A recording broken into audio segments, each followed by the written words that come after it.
नंतर आम्हाला दिसली वालूत एक रुसलेली इको. आजच्या सकाळची सुरुवात गुढीपाडवा असल्यामुळेच कडुनिंबाच्या रसापासून झाली. त्यानंतर सगळ्यांचा बेत झाला बीचवर जायचा. यांना तर मोह इथंच आवरत नव्हता. ये सब क्या देखना पड़ रहा है. मग काय निघालो आम्ही आपल्या मंजिल की ओर, म्हणजेच डहाणू बीच कडे.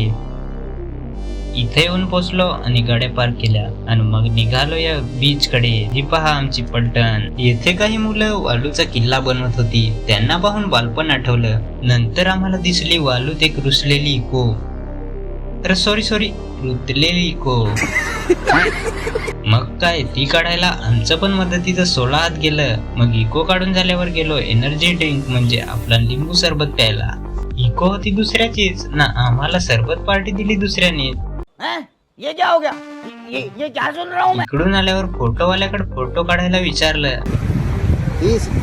20 ए 15 ना पुढची पायरी म्हणजे आम्ही गेलो रील काढायला. जी तुम्हाला फॉलो केल्यावर पाहायला भेटेल. डहाणू फेस्टिवल 20, 21, 22 पासून चालू होणार आहे ना. आम्ही गेलतो 19 मार्चला आणि मग निघालो रिटर्न जर्नीसाठी. पण तेवढ्यात आठवलं आपण फोटोबा तर केला, आपण फोटोबा करायला विसरलो. मग घेतला आपला फोटोबा करून. हा व्लॉग कसा वाटला कमेंट करा आणि लाईक करून फॉलो व सबस्क्राईब करा.